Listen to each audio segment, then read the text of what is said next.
এসে পাশে বসে, পায়ে পায়ে কখনো চলে যায় দূর।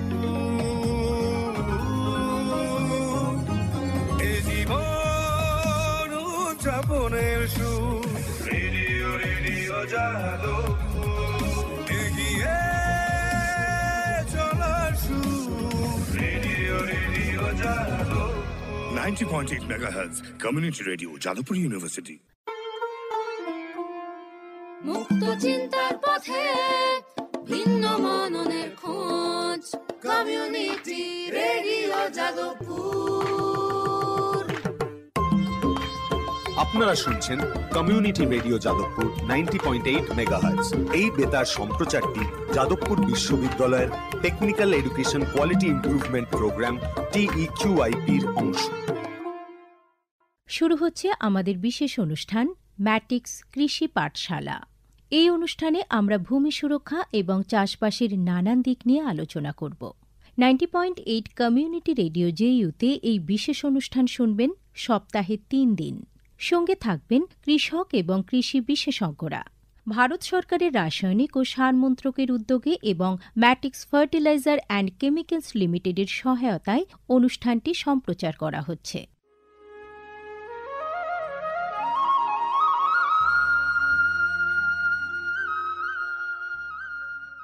অর্থনৈতিক বিষয় সংক্রান্ত ক্যাবিনেট কমিটি তাদের 28 জুন 2023-এর সভায় PM প্রণাম নামক একটি প্রকল্প অনুমোদন করেছে। এই প্রকল্পের উদ্দেশ্য হল ধরিত্রী ও মৃত্তিকার পুনরুদ্ধার, পুষ্টি, উন্নতি সাধন এবং তা নিয়ে সচেতনতা বৃদ্ধি। গ্রামীণ স্তর থেকে শুরু করে আমাদের সকলের প্রচেষ্টা মাতৃভূমির যত্ন ও স্বাস্থ্য রক্ষার জন্য এই অনন্য পদক্ষেপকে ফলপ্রসূ করে তুলতে পারে। এই প্রকল্পের মূল লক্ষ্য হল কৃষিতে রাসায়নিক সার এবং কীটনাশকের অত্যধিক ব্যবহার দূর করা। বাড়তি ফলনের জন্য সার ও কীটনাশকের অতিরিক্ত ব্যবহার মাটিকে অসুস্থ করে তুলছে, কমিয়ে দিচ্ছে তার উৎপাদন ক্ষমতা। মাটির পুষ্টি আর সুরক্ষার জন্য প্রাকৃতিক অথবা জৈব সারের ভূমি পরীক্ষা ভিত্তিক সুষম ব্যবহার করা প্রয়োজন। পাশাপাশি দরকার জৈব ও প্রাকৃতিক চাষ পদ্ধতি এবং সম্পদ সংরক্ষণ প্রযুক্তি, যেমন সমন্বিত কৃষি ব্যবস্থা, ক্ষুদ্র সেচ, মালচিং, মাটির ক্ষতিকারক খনন না করা, ঘুরে ফিরে বিভিন্ন ফসলের চাষ ইত্যাদি। চাষবাসের এই টেকসই পদ্ধতিগুলো মাটির উর্বরতা বাড়াবে, পরিবেশ দূষণ কমাবে এবং দীর্ঘমেয়াদী উৎপাদনশীলতাকে শক্তিশালী করবে। সারের সুষম ব্যবহার শুধু মাটিই নয়, সার্বিকভাবে পরিবেশের স্বাস্থ্য রক্ষা করে। সুষম সার ব্যবহারের অর্থ হল উদ্ভিদকে তার প্রয়োজনীয় পুষ্টি উপাদানগুলি সঠিক পরিমাণে এবং অনুপাতে, সঠিক সময়ে এবং উপযুক্ত পদ্ধতিতে দেওয়া। সংশ্লিষ্ট রাজ্য বিশ্ববিদ্যালয়গুলি ইতিমধ্যেই তাদের এলাকায় উৎপাদিত ফসলের প্রয়োজন অনুসারে এর ডোজগুলি নির্ধারণ করেছে। সঠিক মাত্রায় সার ব্যবহার করলে ফলন যেমন বাড়বে, তেমনি বাড়বে ফসলের গুণমান। ভালোভাবে পোষিত মাটিতে ফলানো ফল, শাকসবজি ও শস্য প্রয়োজনীয় পুষ্টিতে ভরপুর আর সুস্বাদু হয়। ফলনের বৃদ্ধি আর উন্নত গুণমান আমাদের কৃষকদের জন্য নিয়ে আসবে বেশি মুনাফাও। শুধু বেশি ফসল নয়, উন্নততর ফসল আমাদের লক্ষ্য। এই কৌশলে লাভবান হবে প্রত্যেকে, আমাদের কৃষকরা, আমাদের পরিবেশ এবং সর্বোপরি আমরা সকলে। বিচার বিবেচনার সঙ্গে পরিপোষক ব্যবহার করলে কেবল ফলনই বাড়ে না, প্রজন্মের পর প্রজন্ম জমি থাকে উর্বর। সুতরাং আসুন, একটি উজ্জ্বল এবং স্থায়ী কৃষি ভবিষ্যতের জন্য আমরা সুষম সার ব্যবহারের প্রচার ও অনুশীলন চালিয়ে যাই।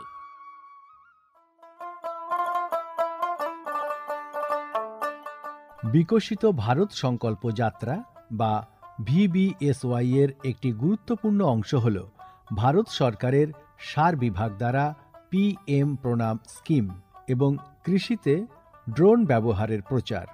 সারের সুষম ব্যবহার এবং ন্যানো সারের ব্যবহার নিশ্চিত করার কাজে সার বিভাগ বিভিন্ন সংস্থা ও মানুষকে নিযুক্ত করেছে, যেমন বিভিন্ন সার উৎপাদনকারী সংস্থা, প্রধানমন্ত্রী কৃষি সমৃদ্ধি কেন্দ্র বা PMKSK-গুলি, ফিল্ড অফিসার এবং নোডাল অফিসারদের। VBSY এর একটি প্রধান দিক হল বিভিন্ন শস্য এবং গাছপালার ওপর ন্যানো এবং জল দ্রবণীয় সার স্প্রে করার কাজে ড্রোনের ব্যাপক ব্যবহার। এই উদ্যোগের ফলে ২৯টি রাজ্য ও কেন্দ্রশাসিত অঞ্চলের বিভিন্ন জেলায় হাজার হাজার ড্রোন প্রদর্শন হয়েছে। এই পদ্ধতিটি হাতে কলমে দেখিয়ে দেওয়ায় আধুনিক কৃষি প্রযুক্তি গ্রহণের সুবিধাগুলি মানুষের কাছে আরও স্পষ্ট ও বিশ্বাসযোগ্য হয়ে উঠেছে। এই জনসংযোগ কর্মসূচিগুলি দীর্ঘমেয়াদী কৃষি অনুশীলনের সুফল সম্পর্কে নাগরিকদের অবহিত করতে একটা বড় ভূমিকা পালন করেছে। সারা দেশ জুড়ে লক্ষাধিক দর্শক ড্রোনের প্রদর্শনী প্রত্যক্ষ করেছেন। প্রচলিত ইউরিয়ার চেয়ে ন্যানো ইউরিয়ার উপকারিতা বিষয়ে সচেতন হয়ে কৃষকরা ন্যানো সার প্রয়োগে গভীর আগ্রহ দেখিয়েছেন। এই কর্মসূচির আলাপ আলোচনায় উঠে এসেছে জৈব চাষের উপযোগিতা, যা প্রমাণ করে চাষের এই সব অনুশীলনগুলি নিয়ে কৃষকদের সচেতনতা। উৎসাহী কৃষকরা কৃষিতে ড্রোন প্রযুক্তির বিষয়ে আগ্রহ প্রকাশ করেছেন। এই আধুনিক কৌশলগুলির অর্থনৈতিক কার্যকারিতা কৃষকদের নতুন দিশা দেখিয়েছে, কৃষিতে এক স্থায়ী এবং সাশ্রয়ী পদ্ধতির পথ প্রশস্ত করেছে। মাননীয় প্রধানমন্ত্রী মহিলা কিষাণ ড্রোন কেন্দ্র চালু করেছেন। এটি মহিলা স্বনির্ভর গোষ্ঠীগুলিকে ড্রোন সরবরাহ করবে, যাতে তারা এই প্রযুক্তি ব্যবহার করে জীবিকা নির্বাহ করতে পারে। VBSY প্রোগ্রামের রূপায়ণে PMKSK-গুলি সক্রিয় ভূমিকা পালন করছে।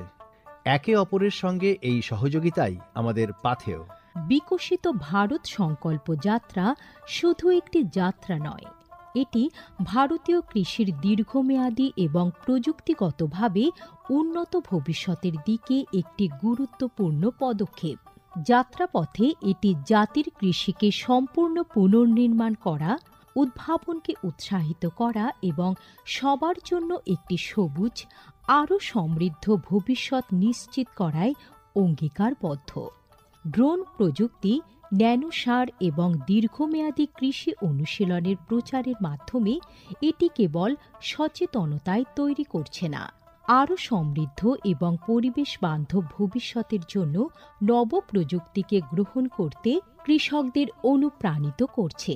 এই কৃষি বিপ্লবের গতি প্রকৃতি প্রত্যক্ষ করলে এটা স্পষ্ট হয় যে VBSY একটি বিকশিত, উন্নত এবং দীর্ঘজীবী ভারতের বীজ বপন করছে।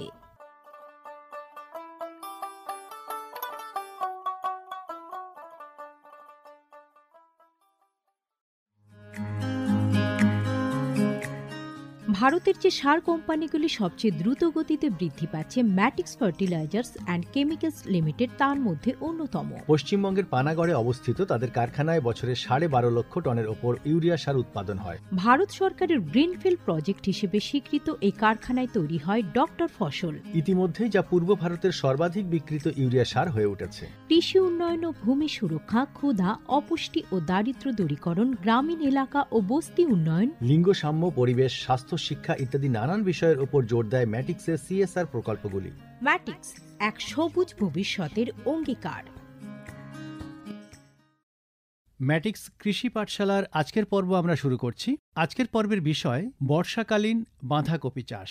আর এ বিষয়ে আলোচনা করার জন্য আজ স্টুডিওতে উপস্থিত আছেন ডক্টর সুভাষ আদক, নরেন্দ্রপুর রামকৃষ্ণ মিশনের কৃষি প্রশিক্ষণ কেন্দ্রের কৃষি অধ্যাপক। আপনাকে স্বাগত জানাচ্ছি আমাদের আজকের এই পর্বে।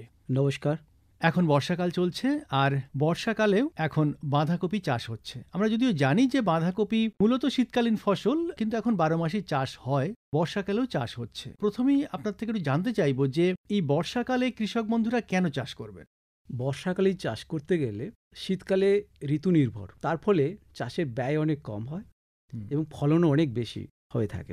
শীতকালে বাজারের চাহিদা অনুযায়ী ফলন কিন্তু বাড়তি থাকে। হুম। তার ফলে উৎপাদিত ফসলের দাম কিন্তু কৃষকরা পায় না, শীতকালে ফসলের দামটা ঠিকভাবে পান না বা খুব বেশি লাভও হয় না, সেই কারণে মনে হয়। হয় না। হুম। এবার যদি আমরা সিজন থেকে সরে এসে হুম। অফ সিজনে, যেটা আমরা বর্ষাকালে যদি চাষ করি, হুম। এতে কিন্তু বাজারের চাহিদা যেমন ভালো থাকে আর দামও ভালো পাওয়া যায়। হুম। শুধু এর অসুবিধা হচ্ছে যে একটু বিশেষ পরিচর্যা করতে হবে, আচ্ছা। জমি উঁচু থাকতে হবে। হুম। অর্থাৎ সব জমিতে কিন্তু বর্ষাকালীন বাঁধাকপি চাষ করা যাচ্ছে না। আচ্ছা। তার ফলে বাজারে চাহিদা থাকা সত্ত্বেও হুম। ফলন কিন্তু সেই পরিমাণে আসছে না বাজারে। তার হুম। ফলে ভালো দামে এই বাঁধাকপি বাজারে বিক্রি হচ্ছে। তার জন্য কৃষকরা এই বর্ষাকালে চাষ করলে ফলন বেশি পাবে এবং ভালো লাভ করতে পারবে শীতকালের তুলনায়। এই জন্য কৃষকরাদের আমরা অনুরোধ করি যাতে অফ সিজনে, হুম। সিজনের বাইরে বেরিয়ে এসে ফসল বা সবজি ইত্যাদি ফলালে তাদের কিন্তু লাভ হওয়ার সম্ভাবনা অনেক বেশি থাকে। তো এই যে আপনি বলছিলেন যে বর্ষাকালে চাষ করতে গেলে আমাদের যে বিশেষ পরিচর্যা করতে হচ্ছে, তার মধ্যে উঁচু জমির কথা বললেন, তো এই ক্ষেত্রে বীজ নির্বাচনে কি বিশেষ কিছু গুরুত্ব দিতে হবে? হ্যাঁ, যে বীজ শীতকালে উপযুক্ত সেই বীজ কিন্তু বর্ষাকালে উপযুক্ত নয়। কৃষকদের একটি ধারণা হয়তো থাকতে পারে, অনেক জাত আছে হুম। যেগুলো জলদি জাত বলা হয়, আচ্ছা, তাড়াতাড়ি হয়। তাড়াতাড়ি হয়। হুম। তাড়াতাড়ি হয় এই মানে এটা নয় যে এটি বর্ষাকালে হয়। আচ্ছা। তাড়াতাড়ি মানে তার ফলনের আয়ুষ্কাল কম, 70 থেকে 80 দিন। সেই জাতটি শীতকালে উপযুক্ত। হুম। শীতকালে 3 ধরনের জাত রয়েছে, একটা জলদি জাত, হুম। মাঝারি জাত আর নামি জাত, হুম। যেটা অনেক দেরি করে ফলন হয়। হুম। কিন্তু সেই জলদি জাত কিন্তু বর্ষাকালের জাত হিসেবে বিবেচনা করা যাবে না, যদিও সেটা 70-80 দিনে ফলন। হুম। বর্ষাকালেও আমরা 70-80 দিনে ফলন পাচ্ছি। হুম। বীজ থেকে ক্যাবেজ আমরা যে সাইজে সবুজ হিসেবে বাজারে বিক্রি করছি, হুম। সেটা 70-80 দিন সময় লাগে। তো সেই সময়টা আর আর্লি জাত যেটা জলদি জাত একই সময় হলেও সেই শীতকালীন জলদি জাত কিন্তু আমরা বর্ষাকালে ব্যবহার করতে পারবো না। আচ্ছা। এই জন্য বর্ষার বিশেষ জল সহনশীল, আর্দ্রতা সহনশীল এবং তাপমাত্রা সহনশীল বিশেষ জাত রয়েছে, হুম। যেমন BC86, গ্রিন ক্যারন, যেমন হচ্ছে গ্রিন স্টোন। হুম। এই জাতগুলো বর্ষাকালে খুব উপযুক্ত। আচ্ছা। এই B686 এটি খুব প্রসিদ্ধ জাত, এটা ব্যাপকভাবে চাষ করা যায়, ফলনও ভালো। এই যে অসময়ে বাঁধাকপি চাষ, এটা মোটামুটি কত দিন আগে থেকে শুরু হচ্ছে আমাদের পশ্চিমবঙ্গে? এটি মূলত বিগত 10 বছর, হুম। 10 বছর আগে থেকেই বর্ষাকালীন বাঁধাকপি চাষের প্রচলন শুরু হয়। কৃষক প্রথাগত চাষ পদ্ধতি বাইরে বেরিয়ে এসে হুম। যে লাভের সম্ভাবনা, এরা বিভিন্ন কৃষি দপ্তর, উদ্যোগ, কৃষি বিজ্ঞানীরা তারা এই নতুন জাত, বর্ষাকালীন জাতের আবিষ্কারের ফলে কৃষি ব্যবস্থাকে বৈচিত্র্যকরণ করার জন্য এবং লাভদায়ক কৃষিতে পরিণত করার জন্য প্রথাগত চাষের পদ্ধতি এবং ঋতুকে উপেক্ষা করে অসময়ে চাষ করে কৃষকের লাভ বেশি হয়। তো এই যে বাঁধাকপি, এর যখন আমরা চারা তৈরি করছি, সেটাও তো আলাদা বীজতলাতে করতে হচ্ছে নাকি? হ্যাঁ, অবশ্যই আলাদা বীজতলা করতে তো হবে। সেই বীজতলা আমরা কিভাবে তৈরি করবো যদি একটু বলেন? বীজতলা অন্যান্য সবজির মতো এটা করা হয়, হুম। তবে বর্ষাকালে বীজতলার জন্য অত্যন্ত গুরুত্বপূর্ণ যেটা হচ্ছে একটি আচ্ছাদনের মধ্যে বীজতলাটা করা উচিত, বৃষ্টি থেকে বাঁচতে। বৃষ্টি থেকে বাঁচতে গেলে। হুম। কারণ বৃষ্টির ফোঁটা যদি বীজের গোড়ায় গিয়ে আছড়ে পড়ে, তাহলে বীজের গোড়া থেকে মাটি সরে যাবে, বৃষ্টি অঙ্কুরিত হবে না, হুম। তাহলে বৃষ্টি নষ্ট হয়ে যাবে। এই জন্য বিশেষ একটি আচ্ছাদনের মাধ্যমে, বিশেষ করে ছোট করে পলি সেট করে, হুম। 3 ফুট উচ্চতা বিশিষ্ট একটা পলি ঘর করে হুম। সেখানে বীজগুলো আমরা দিয়ে চারা রোপণ করতে পারি। তো এই যে আমরা বীজ বপন করব আর কি বীজতলাতে, তো সেই বীজ বপন করার সময় আমরা কি কি করব, মানে বীজ ভেজানো বা বীজ শোধন, এগুলো কি করতে হবে? এটা একটা পদ্ধতি রয়েছে। হুম। বীজগুলোকে শুকনো করে নিতে হবে যতটা শুকনো। তাছাড়া যদি গ্রীষ্মকালীন শুকনো হয়ে থাকে, একটি কন্টেনার যে পাত্রে রাখা হবে সেটার জন্য মুখ বন্ধ ভালো করে থাকে, আর্দ্রতা না থাকে, আচ্ছা। যাতে বীজ মধ্যে ছত্রাক আক্রমণ করে বীজটা নষ্ট করে দিতে পারে। আচ্ছা। এই জন্য শুষ্ক বীজকে মজুদ রাখতে হবে। সেই বীজটিকে বীজতলায় স্থাপন করার আগে আমরা কার্বনডাজিম 2 গ্রাম প্রতি লিটার জলে গুলে শোধন করে নিতে হবে। হুম। তারপর আমরা 4 থেকে 5 ঘন্টা পর্যন্ত বীজটিকে পরিষ্কার জলে আমরা ভিজিয়ে নেব। হুম। পর্যাপ্ত আর্দ্রতা বীজের মধ্যে প্রবেশ করতে পারে। আচ্ছা। আর্দ্রতা পর্যাপ্ত হয়ে গেলে বীজ অঙ্কুরোদ্গম সহজ হয়। তারপর সেই বীজটি আমরা বীজতলাতে স্থাপন করব। সিড বেড আর কি, মানে বীজতলা আমরা কতটা জমির মধ্যে করব আর কি? এটা একটা নির্দিষ্ট মাপ রয়েছে। হুম। আমরা বলি 3 ফুট, আর প্রয়োজন মাফিক যতটা দৈর্ঘ্য করা যেতে পারে। আমরা বলি 4 ফুট, 5 ফুট, মূল জমিতে যতটা চারার প্রয়োজন।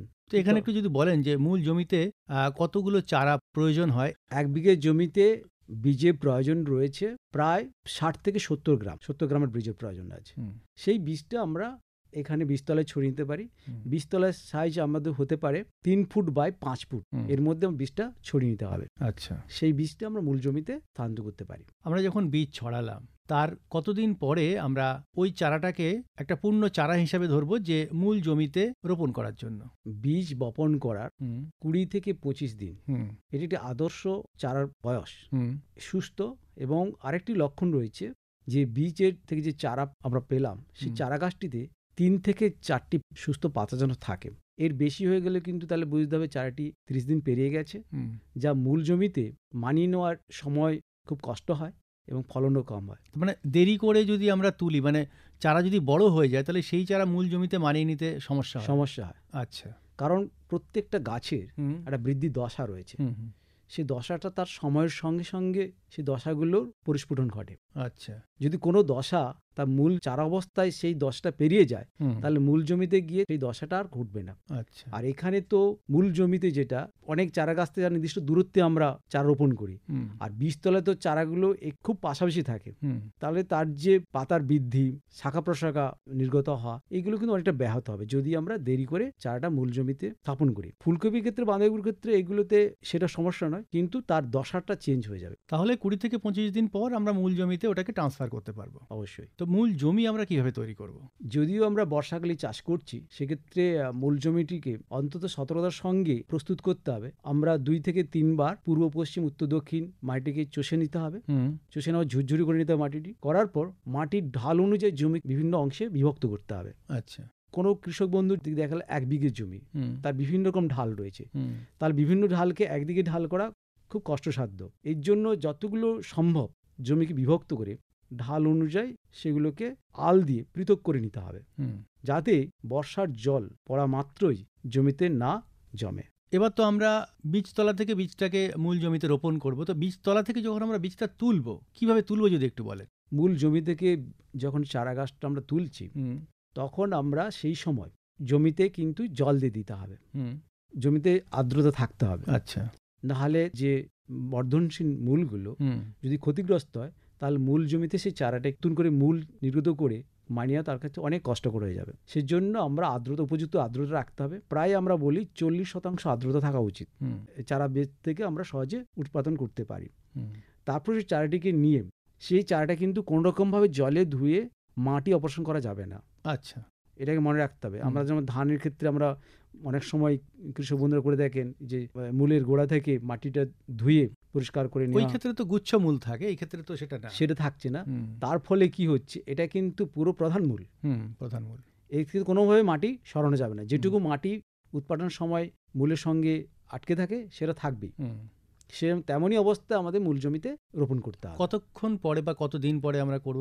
তোলার পরে আমরা 3 ঘন্টা সময়ের মধ্যে রোপণ করে নেওয়া উচিত। এর বেশি সময় চলে গেলে গাছ থেকে অতিরিক্ত জল বাষ্প করে চলে যাবে এবং গাছ দুর্বল হয়ে পড়বে, পরিবেশে খাপ খাওয়াতে অসুবিধা হবে।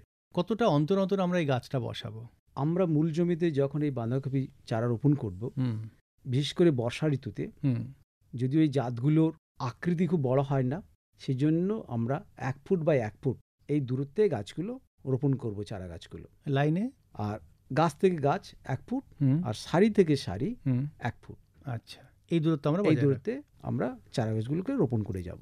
তো আমরা 20 থেকে 25 দিন পরে মূল জমিতে যখন রোপণ করলাম তার ঠিক কতদিন পরে আমরা জল দেব বা সার দেব? রোপণ করার সময় হালকা করে জল দিতে হবে, যাতে গাছের গোড়াতে মাটিটা মূলকে একদম সম্পূর্ণভাবে আটকে রাখে। হুম তারপর বর্ষাকালীন সাধারণত জল সেচের ক্ষেত্রে খুবই সচেতন হতে হবে, হুম কারণ ঋতুতে বর্ষা হওয়ার সম্ভাবনা থাকে। হুম তা বর্ষা পূর্বাভাস অনুযায়ী গাছে সারিবৃত্তীয় প্রয়োজনীয় জল দিতে হবে। সবসময় মনে রাখতে হবে গাছ মাটিতে যদি 20% হুম 20 থেকে 25% আর্দ্রতা থাকে হুম। তাহলে জলসেচের কোনো প্রয়োজন নেই। আচ্ছা। বর্ষাকালে বাঁধাকপির জল সেচের কোনো একটা অসুবিধা হয় না। 25 দিন ধরে যদি কোনো বৃষ্টি না হয়, তো মাটিতে যদি হালকা করে ফাটল দেখা দেয়, তাহলে হালকা জলসেচের ব্যবস্থা করা যেতে পারে। অবশ্যই মনে রাখতে হবে আগাম কোনো বৃষ্টির পূর্বাভাস আছে কিনা, সেটা জেনে নিতে হবে। সেটা জেনে এটা করা সম্ভব। আচ্ছা, সব ফসলেই তো আগাছা হয়, তো এই বর্ষাকালীন বাঁধাকপি চাষে আগাছা নিধনের কি ব্যবস্থা গ্রহণ করতে হবে? বর্ষাকালে আগাছা তো হবেই। আমরা যখন মূল জমি প্রস্তুত করছিলাম হুম তখন আগাছা জমি থেকে অপসারিত করতে হয়েছে, হুম এবং কোনো কারণে যদি বর্ষাকালে আগাছা আসে 15 থেকে চারা রোপণ করার 15 থেকে 25 দিনের মধ্যে হাতের সাহায্যে চারা গাছকে সুস্থ রেখে আগাছাকে তুলে ফেলতে হবে। আচ্ছা, এটা কিন্তু করতে হবে 15 থেকে 25 দিনের মধ্যে আচ্ছা। চারা গাছ রোপণের। হুম, এরপরে হয়ে গেলে কিন্তু আগাছের সংখ্যা বেড়ে যাবে এবং অনেক অর্থ ব্যয় হবে, অনেক শ্রমিকের প্রয়োজন হবে। ওদিকে বাঁধাকপির বৃদ্ধির দশা ব্যাহত হবে, তাতে ফলনও কম হবে। কিন্তু এই সময়টা মনে রাখতে হবে যে 15 থেকে 25 দিনের মধ্যে গাছের চারিদিকে বা জমিতে থাকা আগাছা হাতের সাহায্যে উৎপাদন করতে হবে। একবারেই কি সেটা পুরোটাই উঠে যাবে? এবার প্রথম দশাতে যখন আমরা আগাছা তুলে নিচ্ছি তখন গাছ কিন্তু স্বাভাবিক বৃদ্ধি পেয়ে যাবে। হুম, যখন আগাছা দেখা যাবে হুম, সেটা দেখা যাবে 40-45 পরে, সেই অবস্থায় অনেক বড় হয়ে যায়। হুম। তখন আগাছা সঙ্গে প্রতিযোগিতায় গাছ জিতে যাবে। আগাছা তাকে খুব বেশি একটা ক্ষতিগ্রস্ত করতে পারবে না। আচ্ছা, মানে তখন থাকতে তাহলে পারে। থাকলেও কোনো একটা অসুবিধা খুব একটা হবে না। তো আপনি শুরুতেই যেটা বললেন যে এই বর্ষাকালীন বাঁধাকপি সেটা প্রায় 70 দিন লাগছে আমাদের হারভেস্টিং করতে, ফসল তুলতে। 70 দিন কি এই চারা তৈরি ধরে না চারা তৈরির বাইরে? না, 20 থেকে 70 দিন, কিন্তু আমরা যখন মূল জমিতে স্থাপন করছি হুম। সেটা 55 থেকে 70 দিন। তো এই যে প্রায় 70 দিনের যে জীবনকাল, এই 70 দিনের জীবনকালে আমরা কি কি সার কখন কিভাবে দেব? বাঁধাকপিতে মূলত সার আমরা বলি, যেহেতু এতে পত্রবহুল একটি ফসল, হুম, হুম, এখানে নাইট্রোজেন পরিমাণটা দিতে হয় যাতে অনেক সবুজ পাতা যাতে আসে। হুম, এখানে আমরা বলি যে 160-60, হুম, 100 kg nitrogen, 60 kg phosphate, 60 kg potash, হুম, অর্ধেক নাইট্রোজেন, ফসফেট, পটাশ এবং হেক্টর প্রতি 8 টন জৈব সার জমি তৈরি করার সময় মাটিতে মিশিয়ে দিতে হবে। বাকি অর্ধেক নাইট্রোজেন, অর্ধেক ফসফেট এবং পটাশ আমরা চাপান সার হিসেবে, হুম। অর্থাৎ প্রথম নিড়ান দেওয়ার পরে জমিতে 25 থেকে 30 দিনের মধ্যে আমরা প্রথম চাপান সারটা দিয়ে দেবো। দিলে গাছের স্বাভাবিক বৃদ্ধি হয়ে যাবে এবং আমরা 50-60 দিনের মধ্যে গাছের ফলন পেয়ে যাব। আর রোগ পোকার আক্রমণ নিয়ে যদি কিছু বলেন? বর্ষাকালীন বৃষ্টি এবং আর্দ্রতার জন্য বেশ কিছু পোকা কিন্তু আক্রমণ হয়, হুম, যেমন ক্যাটারপিলার, যেটা হুম, এরা পাতাগুলো খেয়ে ফেলে। আচ্ছা, বর্ষাকালীন পাতাগুলো খেয়ে ফেলে এবং প্রচুর সংখ্যক দেখা যায়। এটার জন্য আমরা সাধারণত বলি যে ক্লোরোপাইরিফস বা ট্রায়োজোফস এই জাতীয় ঔষধ স্প্রে করলে এই রোগে, এই পোকার হাত থেকে রক্ষা পাওয়া যাবে। 2 ml প্রতি লিটার জলে স্কুলে স্প্রে করা যায়। তাছাড়া যদি আমরা জৈবিক পদ্ধতি নিতে পারি, ব্যাসিলাস থুরিনজেন্স বলে একটি জৈব কীটনাশক ঔষধ আছে, হুম, সেটি 3 গ্রাম প্রতি লিটার জলে গুলে স্প্রে করলেও এই রোগ থেকে প্রকোপ পাওয়া যায়। তাছাড়া আরেকটা কি, প্রতিনিয়ত আমরা হুম, নিম তেল, যেটা আমরা বলি অ্যাজাডিরেকটিন, আচ্ছা, এটা 3 ml প্রতি লিটার জলে এগুলো স্প্রে করতে হবে। তাতে সেই পরিবেশটাতে বিভিন্ন জীবাণু এবং পোকার আক্রমণ থেকে প্রতিহত করা যায়। হুম, এরা কিন্তু রোগকে, পোকাকে মেরে ফেলবে তো নয়, যাতে রোগ পোকাকে প্রতিহত করা যায়, আক্রমণ থেকে নিবৃত্তি করা যায়। হুম। এর জন্য আমাদের নিম তেলটা নিয়মিতভাবে স্প্রে করা দরকার। আর কোনো রোগ কি? আর রোগ আছে, রোগ যেমন রয়েছে ড্যাম্পিং রোগ। এটা হচ্ছে চারা তৈরির সময় জমিতে থোকা করে অনেক চারা একসঙ্গে মরে যায়। এটি ছত্রাকঘটিত রোগ, এটি বিষ শোধন করলেই এই রোগ থেকে মুক্তি পাওয়া যায়। হুম, তাছাড়া ক্লাব রোড, মূলটা ফুলে যায়, এটা একটি রোগ আছে। অল্টারনেট লিফ ব্লাইট, যেটা হচ্ছে পাতা পুড়ে যাবে, ডাউনি মিল্ডিউ, পাতা পুড়ে যায়, পাউডারি মিল্ডিউ রোগ হয়, ব্ল্যাক রড হয় মূলের দিকে। এইসব রোগগুলো ছত্রাকঘটিত মূলত। অতিরিক্ত জল এবং আর্দ্রতা থাকলে এটা হয়ে থাকে, এবং মাটির পিএইচ, অম্লত্ব যদি বেশি হয় হুম, তাহলে এই রোগের প্রকোপগুলো বেড়ে যায়। কারণ এইগুলো ছত্রাক সাধারণত অম্ল মাটিতে এদের বংশবিস্তার, এদের কার্যক্ষমতা দ্রুত বৃদ্ধি পায়। মাটির পিএইচ যদি 7 হয়, প্রশম হয়ে যায়, তাহলে এদের কর্মক্ষমতা অনেকটা হ্রাস পায় এবং এদের আক্রমণ প্রকোপও অনেক কমে যায়। এই জন্য পিএইচকে বাড়াতে হবে। তার জন্য আমরা জমিতে মাটির পরীক্ষা করে প্রয়োজন মতো চুন প্রয়োগ করলে মাটির পিএইচটা বেড়ে যাবে, প্রকোপ থেকেও আমরা রক্ষা পাবো। আপনি যে প্রথমেই বললেন যে প্রায় 70 দিনের ফসল, এটা চাষি বন্ধু কি দিন গুনেই ফসল হারভেস্টিং করবেন, মানে ফসল তুলবেন, নাকি আকৃতি দেখে তারা ফসলটাকে তুলবেন? ফসলটি দিনগুণে সাধারণত করেন না, বাজারের চাহিদা অনুযায়ী ফসল তোলা আচ্ছা, হয়। বাজারের চাহিদাটাও এখানে নির্ভর করছে। আর একটা জিনিস হচ্ছে, বীজ থেকে যখন চারা হলো, চারা যখন মূল জমিতে স্থাপন করলো, সেখান থেকে 50 দিনের পর কিন্তু বাজারজাত আকার লাভ করে। যে বাঁধাকপির যে বাজারজাত যে আকার, বাজারের চাহিদা যে আকার, যে সাইজটি, সেটি প্রাপ্ত হয়ে যায়, তখন থেকে আমরা বাজারজাত করতে পারি। তো এই বর্ষাকালীন বাঁধাকপি মোটামুটি গড় কেমন ওজন হয়? এটি মোটামুটি ওজন হয় 700 থেকে 900 গ্রাম। আচ্ছা, 700 থেকে 900 গ্রাম হচ্ছে উপযুক্ত ওজন, যেটা আমরা 60 দিনের মাথায় পেতে পারি ওজনটা। এটাতে ভালো লাভজনক। তো হারভেস্টিং করার সময় কি চাষি বন্ধুরা কিছু বিশেষ উপায় মাথায় রাখবেন? বাজারে যা চাহিদা হয়েছে সেই অনুযায়ী আপনার ফসল কাটবেন। অতিরিক্ত ফসল কাটার কোনো দরকার নেই, কারণ এই ফসল অনেকদিন থাকে। যখন যখন চাহিদা অনুযায়ী তখন কাটবেন। আচ্ছা, মানে একটা লম্বা সময় ধরে লম্বা সময় হারভেস্টিং ধরে করা রাখবেন, যাবে। হ্যাঁ। এটা যে থাকলে নষ্ট হয়ে যাবে বা পেকে যাওয়ার সম্ভাবনা, সেটা হওয়ার সম্ভাবনা নেই। যেহেতু পাতা, এর ফুল আসতে অনেক দেরি করে আসে। ফুল হয়, আর ফুল হয়, বাঁধাকপিতে ফুল হয়, সেই ফুল থেকে বীজ উৎপাদন হয়। কিন্তু আমাদের এই পরিবেশ, এগুলো যেহেতু অনেক জাত আছে, হাইব্রিড যাচ্ছে, সেগুলো সেই বীজ আমরা সংগ্রহ করতে পারি না। কিছু দেশি জাত আছে, সেগুলো আমরা বীজ উপযুক্ত মানে সংগ্রহ করতে পারি না। এই বীজ আমরা যেটা খাই বাঁধাকপি, সেটা হচ্ছে পুরো পাতা। এই ছোট্টটি কাণ্ড থেকে এই যে গোল আকৃতি, এটা বিদীর্ণ হয়ে যায়, দিয়ে সর্ষে গাছের ফুলের মতো সাদা ফুল হয়ে আসবে। আচ্ছা, তো ধরুন আমরা হারভেস্টিং করে নিলাম, তুলে নিলাম, আর তারপরে যে নিচের যে গোড়ার যে অংশগুলো থাকবে, সেইগুলো চাষি ভাইরা কি করবেন? এইগুলো কিন্তু জমি থেকে সরিয়ে ফেলতে হবে, আর শুকনো করে জ্বালানি হিসেবে ব্যবহার করা যেতে পারে। তাছাড়া অনেক সময় গবাদি পশু খাদ্য হিসেবে অনেকে ব্যবহার করে, একটু চপিং করে টুকরো করে গবাদি পশু খাদ্য হিসেবে ব্যবহার করা যেতে পারে।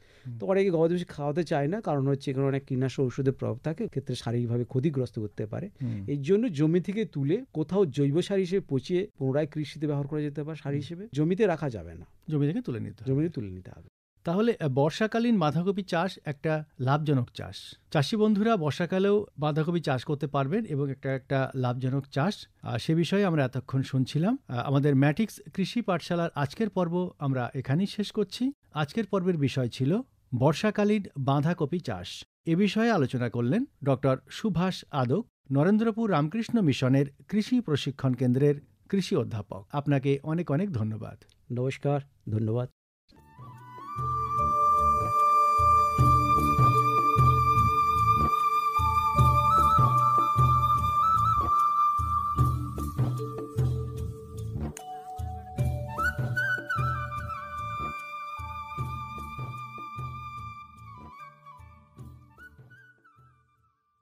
এতক্ষণ শুনলেন আমাদের বিশেষ অনুষ্ঠান ম্যাটিক্স কৃষি পাঠশালা। ভারত সরকারের রাসায়নিক ও সার মন্ত্রকের উদ্যোগে এবং ম্যাটিক্স ফার্টিলাইজার অ্যান্ড কেমিক্যালস লিমিটেডের সহায়তায় অনুষ্ঠানটি সম্প্রচার করা হল। কেমন লাগলো এই অনুষ্ঠান আমাদের জানাতে পারেন 0332457262 নম্বরে। আপনারা আমাদের মেইলও করতে পারেন radioju@gmail.com-এ। আমাদের ইউটিউব চ্যানেল রেডিও জেইউ, এখানেও আপনারা এই বিশেষ অনুষ্ঠানটি শুনতে পারেন। আর আমাদের ইনস্টাগ্রাম আইডি radio_JU আপনারা ফলো করতে পারেন। আজকের মতো ম্যাটিক্স কৃষি পাঠশালা এ পর্যন্তই। শুনতে থাকুন কমিউনিটি রেডিও জেইউ 90.8 মেগাহার্টজে।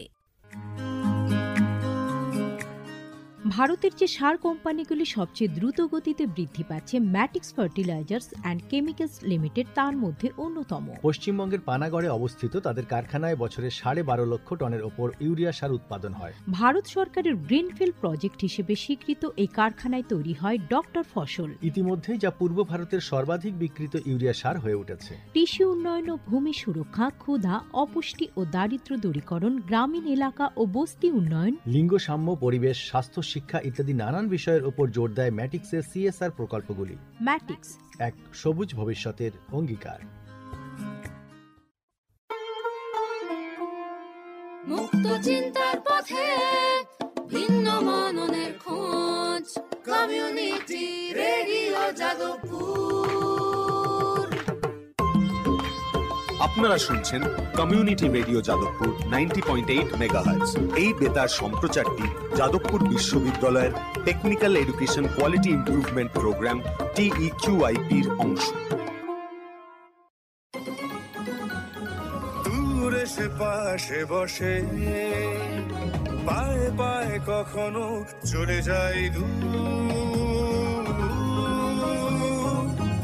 এ জীবন উদযাপনের সুর, রেডিও রেডিও যাদবপুর। এগিয়ে চলার সুর, রেডিও রেডিও যাদবপুর।